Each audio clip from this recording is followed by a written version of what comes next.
What in the world is going on? How long will this last? How will this impact me?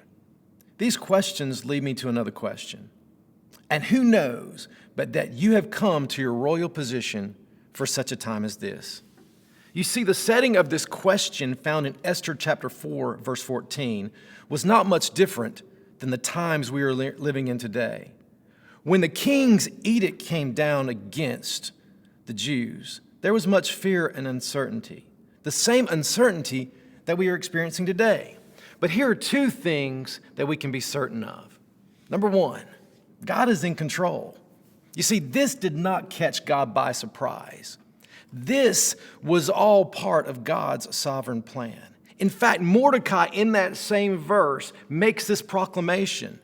He says that our relief and deliverance will arise. The proclamation that God's promises will always be fulfilled, that God is in control, which leads me to my next certainty, that we have a choice. You see, Mordecai's proclamation in verse 14 begins with a choice for Esther. For if you remain silent, our relief and deliverance will come from another. So just like Esther, we have a choice. We can choose to ignore our part and miss out. We can choose to remain silent. We can choose to miss out on the blessings of generous living. Or we can do like Esther and choose to ignite the power and make a difference. You see, Esther decided to not remain silent.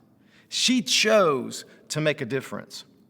First, she chose to pray and fast. Verse 16 says that she, along with Mordecai and the rest of the Jews in the city of Susa, got together and prayed and fasted together for 3 days and 3 nights.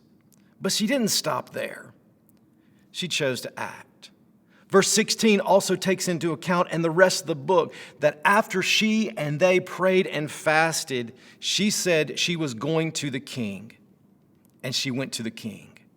Now, I'm not challenging us to do something unwise or rash, because caution and wisdom are necessary in times like this. However, this is not a time for us to remain silent, to box ourselves up when we have the hope that this world so desperately needs. So because God is in control, let's choose to encourage those around us.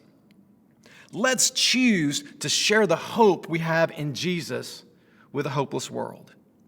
As Cindy and I were walking this week, I noticed something I hadn't seen in a long time. A lot of people were out and about in their yards doing yard work, walking the dog, walking their family, just hanging out outside. And it dawned on me. People are at home. They're at home. With no movie theaters, no restaurants, no stores, no sports. They're at home. What an opportunity we have to go love on our neighbors. What an opportunity we have to share the hope that we have in Jesus with our neighbors. What an opportunity that we have to maybe meet our neighbors for the first time, to go ask, hey, how are you doing? To go make sure they don't need anything, to take Christ to every place. One last thought. Verse 14 of Esther chapter 4 ends with the question that we talked about. Who knows if you have come to your royal position for such a time as this? But you know what? We can change this question and make it a certain statement, because we know that you and I have been placed in our position, our home, our family, our workplace, our neighborhood for such a time as this. God bless, church family. We love you.